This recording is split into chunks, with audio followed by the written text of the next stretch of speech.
bàyyi mu présenté wu en même temps nuyu ak mbokk xarit. waaw maa ngi lay nuyu Omar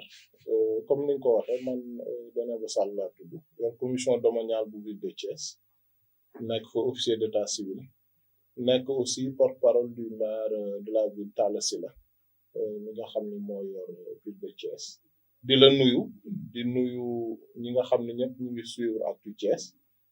di nuyu Thiès waa yëpp ñu nekk dans la ville dans le département et dans la région ak ceux qui nous suivent ci biir Sénégal ak ci àdduna bi yëpp. voilà très bien laaj bu njëkk bi day ñëw ci élection locale yi ñu jëm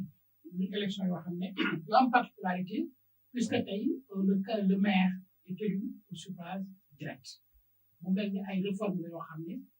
bokkoon ngeen ci ñu ko doon sàkku su ma waxee bokkoon ngeen mooy le maire de la ville Talla Sylla yàgg na wax ni askan bi ñoo war a tànn ki nga xam ne moo war a jiite li ni mel tey suñ ko méngalee ak déclaration yi génn ñu gis ni tey mel na ni ci presque plus de 20 personnalités déclaré nañ seen candidature à la ville de Thiès. nan nga koy jàngat. waaw xam nga suffrage indirect parfois dafay xaw a néewul doole démocratie tuuti ndax nag lu toll ni mairie muy ville muy commune muy même dans les communes rurales yi nga xam ne ñoo nekk biir Sénégal ki nga xam ni da ko war a jiite. mooy kii population yi tànnal seen bopp ndax loolu mooy dëgg mais population yi dem voter rek pour une liste bi ñëw nit ñi di xiiroo ak ngaayoo ba ñu fal koo xam ni du ki nga xam ne moom la population yi bëgg loolu aussi erreur la donc bu fekkee réforme yi tax na tey ñuy fal le maire au suffrage universel direct loolu avancé bu mag la maintenant nag élection bés bu ñëwee que ce soit une élection présidentielle et surtout des élections locales lii xew nii du gulee ñu bari dañuy jóg ne bëgg nañu ñenn ñi dañuy jóg ni bëgg nañu de façon légitime ndax nag war nañoo sax mën a bëgg ndax li jiitu mooy priori ñëpp am nañu droit bëgg ñëpp am nañu droit présenté wu l'essentiel mooy nañu nekk Thiessois mais am na ñoo xam ni dañuy jóg di nekk candidat pour def surenchère politique maanaam damay laaj maire pour mën a nekk adjoint wala pour mën a nekk conseiller ndax nag parmi les candidatures am na ci yoo xam ni soo ko déggee da nga ci sax retaan da ngay dem ba benn moment nga ni kii di laaj est-ce que xam na lan mooy collectivité territoriale est-ce que xam na lan mooy mairie est-ce que xam na lan mooy ñu fal la maire dénk la par exemple 100 000 personnes nga war leen jiite nga war a régler seeni problème mu mbalit seeni problème mu éclairage public seeni problème mu ndox ak yeneen yoo xam ne ci ndoddu maire la teg maintenant nag Thiès ñu bari déclaré nañu seen candidature mais man je suis conseiller de ville nekk porte-parole du maire Talla Sylla bi nga xam moom laa àndal ba pare nekk comptable de son bilan ndax depuis presque 8 ans maa ngi au niveau de la ville li ñuy def lépp ñoo koy defandoo nekk officier d'état civil nekk dans la commission des marchés lu Talla di def ñooy ànd di def ko donc tey man candidature yëpp bi ma ci intéressé ak bi ma ci gën di waxtaane mooy celle du maire de la ville Talla Sylla bi nga xam ne ñun ci même ci suñu biir groupe politique ñun ñuy ànd ak moom en fait nous ne parlons même pas de candidature ñun li ñuy wax mooy préparer campagne moom mu nekk le candidat de Benno et de la grande majorité des Thiessois au niveau de la ville ñu dem élection ñu reconduire ko parce que man loolu moo ma war man waruma fi nekk sax ñu may dégg may wax naan tel candidat ak tel candidat je me focalise sur Talla Sylla maire de la ville de Thiès dont je souhaite et boo xam ne damay liggéey pour sa reconduction à la tête de la ville de Thiès. Alors très bien Dieynaba tey bu ñuy wax y a une nouvelle majorité présidentielle comme ni ko waxee muy la coalition Ndu ak Sow alors cette coalition tey gis nañu dans cette même coalition des partis yi nga xam ne dañu tuddee seen bopp parti allié maanaam AFP dem ba ci pays ci ak yeneen jël décision ni ñoom dañu investir Talla Sylla pour que mu nekk seen candidat à la ville de Thiès te gisuñu ci APR gisuñu ci réew mi li ni mel nan lañ koy jàngatee. xam nga cadre boo xam ni dafay regrouper les partis qui accompagnent l'APR dans Benno Bokk Yaakaar parce que Benno Bokk Yaakaar locomotive bi bopp bi APR la mais de tout le temps yeneen parti di dajaloo di toog di waxtaan di am ay xalaat yu ñuy jox le président de la République am ay xalaat yu ñuy jox ñi nga xam ne ñoo jiite APR dafa mës di am ñooñu nag bu ñu demee ba gis ni Talla Sylla am na bilan bu positif gis ni war nañ ko reconduire comme maire de la ville de Thiès def seen proposition parce que le dernier mot revient au président de la République ndax waa Benno Bokk Yaakaar au niveau national dañoo daje jox carte blanche président de la République ne ko ci élection locale yii ñu jëm fu arbitrage war a am jox nañ la pour que yow vraiment arbitrage yi war a am yow nga defe ko sa bopp ñun ñuy félicité wu ci loolu parce que weñu ñu seen loxo xam nga nag boo seetee ñi daje ñoom Brin daje ak ñoom Babacar Ndiaye ak ñeneen ñooñu ay kilifa yu mag lañu ñëpp xam leen ci dëkk bi sur le plan politique ñu politique lu ëpp 30 ans lu ëpp 40 ans Brin dugg ci kaso ñoom ñu daj ci lu ne ñooñu ay brigade rouge ba pare ñooñu bu ñu dajee ak ni ñu xamee Thiès ni ñu xamee dëkk bi xam ku liggéey ak ku liggéeyul jóg ni dañuy proposer président mu reconduire Talla Sylla pour que mu nekk tête de liste bi nekk ki nga xam ni bu ñu gañee ville de Thiès moom mooy nekk maire ñun ñi ànd ak Talla Sylla dañ ciy félicité wu jàpp ni même bu lépp matulit depuis que Talla Sylla est maire am na lu bari ci liggéey bi loo xam ni réussir na ko te jot na ko fi def di ko sant yàlla bu baax di leen ci remercier ñoom aussi di leen wax que loolu ñu jël comme décision loolu ñu jël comme proposition jox ko président de la République ñun ñi ànd ak Talla Sylla ñun ñëpp kontaan nañ ci day tax rek ñu gën a góorgóorlu xam ne suñu leader mi ngi ci yoon ñu fexe ba mu gën a nekk ci yoon bi nga xam ne mooy yoon bu baax. mais tey bu ñuy wax si le bilan de Talla Sylla parce que wax na ko plus de 8 ans wala près de 8 ans yi ñu ànd di gérer la même collectivité de la ville de Thiès tey en termes de bilan est-ce que le bilan est satisfaisant puisque yéen da ngeen bokk ci les gestionnaires. xam nga Thiès waay dañu amoon ay mébét dañu amoon loo xam ne dañu nekk ku falu maire ci dëkk bi en tout cas ville de Thiès dañu bëgg mu taxaw ci yooyu ci côté sport bi li gënoon a amal solo Thiès waay te mu doon seen objectif mooy stade Maniang Soumaré ñu gazonné ko tey jii avec l'appui du ministère du sport avec l'appui de la fédération de football Talla Sylla fexe na ba non seulement ñu gazonné stade Maniang Soumaré ce qui est une doléance de plus de 50 ans mais en plus ñu yokk fa même une tribune bay waaj a defaraat même tribune bu bi nga xam ni moo fa jiitu woon pour que lépp nekk à neuf loolu sur le plan sportif rien que cette réalisation rek am na ci solo ci cadre réhabilitation infrastructure yi Thiessois yi demoon nañ ba benn moment bu ñuy romb seen mairie ak ni mu rafete woon ni mu taaroo woon ay yenn moment dañuy dem ba naan mais lan moo ñu dal ba patrimoine bu toll nii kenn toppatoowu ko ba mu commencé nekk en ruine grâce à un programme de l'État bu ñuy woowee PACASEN tey jii ville de Thiès dans 2 mois mairie bu bees tàq lay doon ndax defaraat nañu lépp ba lépp fi mu toll nii lu bees presque lay doonaat centre culturel Léopold Sédar Senghor bi nga xam Thiès waaye dañ koy jooy tout le temps ñi ngi koy defaraat beneen bi mooy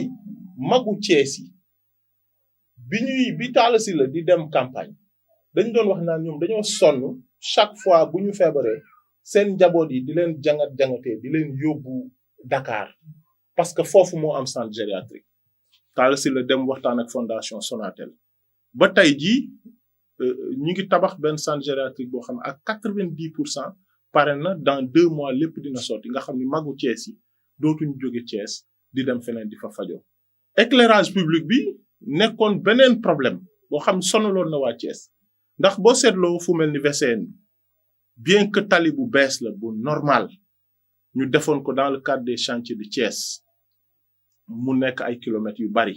demoon na ba amatul éclairage am ñu fa jaar saboté yàq lampe yi fa nekkoon yëpp ba lépp daanu grâce à la collaboration bi Talla Sylla am ak président de la République tey boo fa jaaree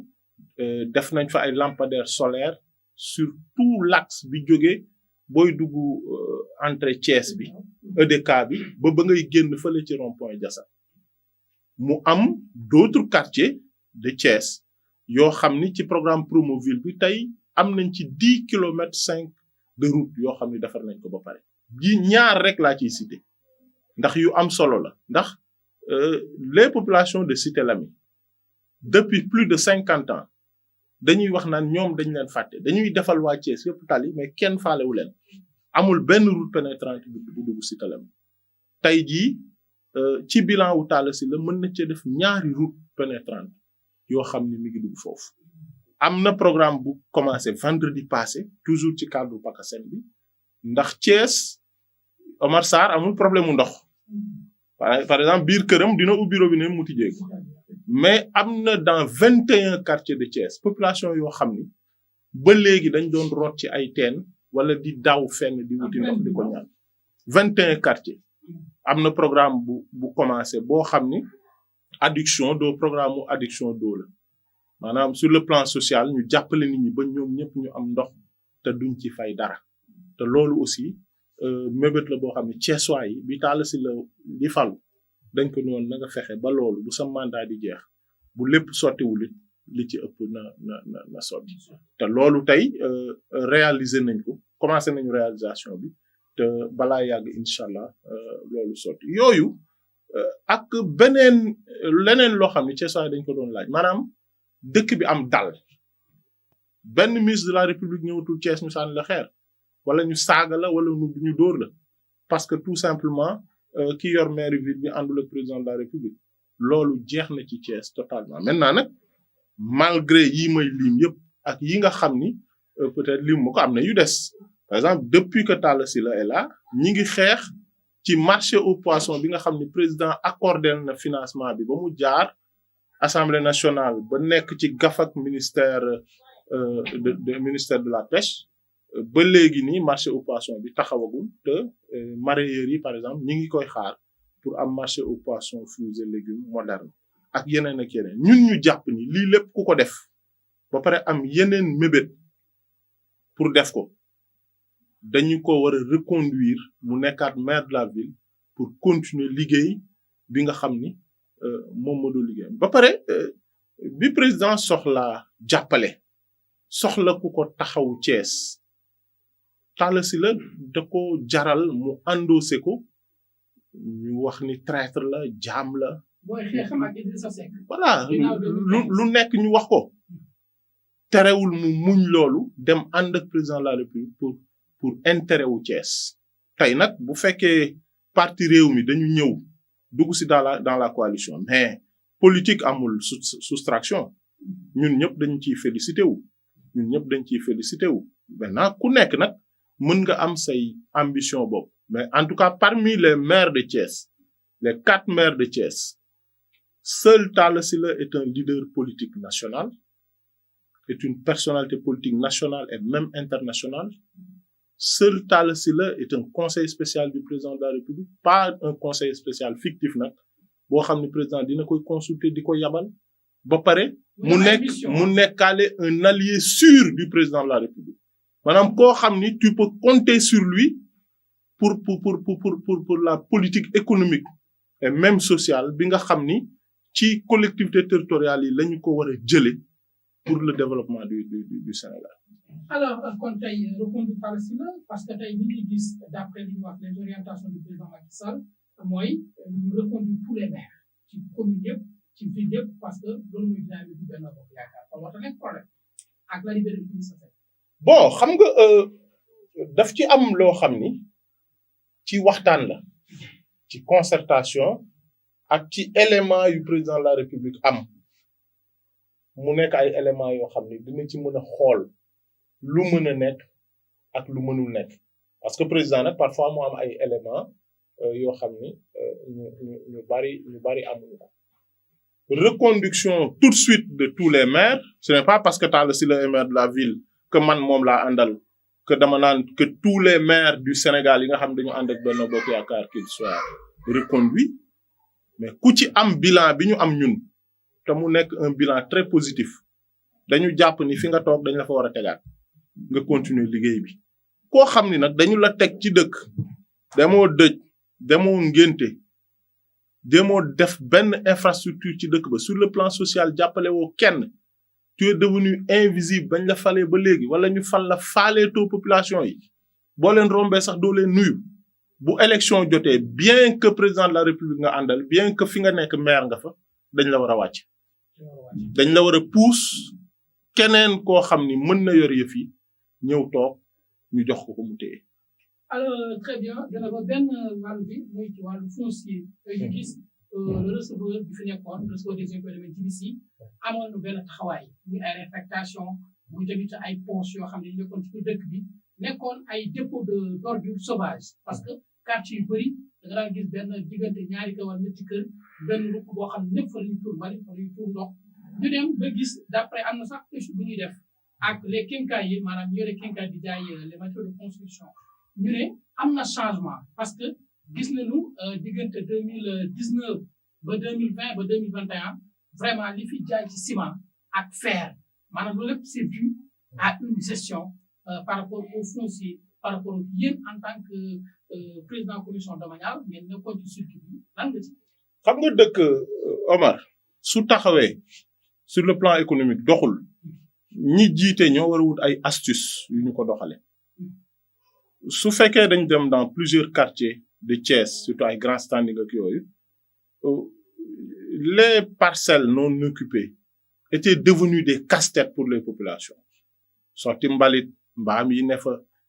agresseurs yi di fa fanaan ak yeneen su fekkee tey grâce aux réaffectations fexe nañu ba lii nga wax am maanaam que les quincailleries sur le plan économique ñuy dox ni ñu war a doxee population yi ñenn ñu fi bari mën ci tabax ay kër mais dañ ciy sant yàlla mais la politique foncière du maire de la ville a toujours été arrimée à celle du président de la République maanaam un Sénégalais un toit ñun aussi ñu doon jàpp ni un Thiessois un toit te loolu aussi ki fi nekkoon receveur des domaines muy JBC amoon na ci taxawaay bu am solo ànd ceeg maire de la ville Talla Sylla ànd ceeg les préfets yi nga xam ne ñoo ci jaar ànd ceeg le gouverneur de la région de Thiès l'urbanisme le cadastre ak ñi nga xam ne ñëpp dañu nekkoon dans la commission àndoon def ñi di ko liggéey te li nga xam ne moo ci am lépp dans les réaffectations aussi cette commission-là l'a fait en étroite collaboration avec les maires des communes Lamine Diallo Aliou Sow fi nga xam ni aussi am na des morcellements de parcelles à Thiès Est les domaines l'ont fait en étroite collaboration ñëpp ñi nga xam ne ñoo ci waroon participer ñu participer ci mais li ci am solo daal mooy encore une fois ñun nous sommes dans la continuité tey y a quelqu'un qui s'occupe des domaines au niveau des impôts et domaines on travaille avec lui en parfaite collaboration mais duñu fàtte aussi que JBC def na fi liggéey bu am solo ñu koy féliciter bu baax au nom des Thiessois di ko ñaanal yàlla mu am ay promotion yu gën a kawe parce que quoi qu'on dise il a été quelqu'un de très social quelqu'un de très ouvert qui a reçu beaucoup de Thiessois qui a permis à beaucoup de Thiessois d'avoir un toit te loolu aussi lu am solo la am na Thiessois yu bari yoo xam ne nag ñi ngi toog di xaar amuñu ba léegi moo tax on lance encore une fois un appel au président de la République Macky Sall pour que affaire Mbourkat bi déclassification bi déclassement bi bu forêt classée bi que bu mënee génne décret bi le plus rapidement possible pour que d'abord ñi dëkk Mbourkat mën a am seeni këyit jot ko mais aussi les milliers de Thiessois les centaines de milliers de Thiessois yi toog di xaar pour am fu ñu dëkk pour que vraiment ñu wutal leen foo xam ne bu ñu amee seen benn néeg seen néegu ñax bu ñu ko fu mënee tabax sax ñu tabax fa dem dëkk fa. Dieynaba Sall toujours porte-parole du maire de la ville de Thiès kon yéen pare ngeen seen programme campagne. ñun nous sommes dans la continuité. Vous êtes dans la continuité. D'abord on a un bon bilan mais aussi beneen bi ci am mooy am na yu bari yoo xam ne nag des na ñu war ko mottali je donne un exemple le programme de 4 milliards 500 pour defaroon rafetal avenue Camp bi jotuñu ko def parce que dañuy bëgg a commencer à un moment donné route nationale bi axe bi nga xam ni oto yi fa la ñuy ëppee changé nekkatul l'ancienne route nationale tey da ngay jóge ci péage bi duggee côté Mbourkat boobu wàcc jëm côté Stade Lat Dior donc foofu élargissement route bi pavage bi ak yeneen mais nag y a un programme de pavage pour l'avenue Caen qui va bientôt démarrer grâce au PACASEN. La ville de Thiès, le maire de la ville gis que gestion bi ni mu méttee woon querelle politique yi bari ci ñàkk recette yi bokk ci parce que amatuñu woon gare routière amatuñu woon marché central amatuñu woon les taxes sur l'électricité ak sur l'eau loolu lépp doon dem di ci commune yi donc le budget de la ville de Thiès wàññeeku woon na en termes de recouvrement mën naa ni sax lu ëpp 50 à 80%. Donc il a fallu l'appui et la collaboration entre le président de la République Macky Sall ak le maire de la ville Talla Sylla pour que li ñu jot a réaliser ni ñu réaliser ko réalisation yi pour man miracle la parce que yii ma lim yëpp waroon na tax que vraiment bu mandat bi di jeex duñu fi am benn réalisation boo xam ni. Également le plan Orsec. Deuxième question, le plan Orsec tey la gestion des inondations à Thiès gis nañu par rapport à cette année hivernage bi xaw na am changement. waaw am na changement bu bëri parce que d'abord y a dafa am un programme boo xam ni ville de Thiès déjà doon na ko dérouler avec le programme 50 partenariats bi nga xam ni la ville de Zolingen moo ñu ci doon jàppale jox ñu 200 millions ñu defoon ay ouvrage ci àllub kaañ bi ba taxoon ndox mi wàññeeku ci ni muy duggee ci dëkk bi mais tey grâce au plan Orsec tax na le Dalo de Jules Sagna ñu yokk ko ba ndox mi bu ñëwee am fu muy jaar normalement di dem ba tey bu tawee boo demee quelques heures après ay côté Aiglon ak yooyu xaw na tane tuuti maintenant beneen bi aussi bi nga xam mooy coûter beaucoup plus cher c'est le Dalo de Sampaté ñu fexe aussi parce que ci suufu raay bi lay jaar ñu fexe aussi ba yaatal ko ba nga xam ni foofu aussi yenn jafe-jafe yi duñ ko am mais daal ci côté inondation yi Thiès ci nawet bi bien que ndox mi bëri na trop mais am na ci fu mu tanee booy wax lii nag ñi nga xam ni inondation yi jàpp na leen ba yàqal leen lu bari dañu naan ñun de tanewul ci suñu côté mais y a eu am na quelques kii quand même quelques améliorations. Alors il nous faut un second mandat pour continuer tous ces projets. Pour continuer les projets, pour toujours être aux côtés et au service des populations de Thiès, être dans la continuité, continuer les projets, faire d'autres réalisations. Fexe ba le slogan de Talla Sylla là, faire de Dakar la banlieue de Thiès, qu'on aille vers ça, que dans 10, 20 ans, que ce soit une réalité. Voilà. Voilà, très bien, le dernier mot. À ceux qui se déclarent candidats, wax leen que ñu xam ni Thiès kenn du ko caaxaane kenn du ko fowe collectivité territoriale ku ko mënul yore waru ko laajte parce que dañuy jël dundu askan wi dundu nit ñi ak dundu même mala yi ndax ñu bari xamuñu loolu xamuñu ni boo xasee ba nekk maire yow yaa yilif ñëpp ñooñu ñëpp am na loo xam ne ci sa loxo la tegu ndax je donne un exemple rek bu ñu waree benn moment abattre ay xaj ak yu demee noonu il faut une autorisation une signature du maire pour que loolu jàll bu fekkee leneen dafa war a am il faut que maire dugal ci loxoom donc maire du affaire caaxaan il faut arrêter les candidatures fantômes et fantoches et farfelues parce que loolu moom lu dul yàq dëkk bi du ko def. Encore une fois Omar di la remercier sa entreprise bi nga koy taxawal début bi metti woon na mais tey yàlla def na am na ay avancées yu am solo te loolu il faut être jeune gëm sa bopp xam ni ci dëkk bi nga bokk kenn ëppalewu la fi. Très bien, ñu ngi lay jaajëfal.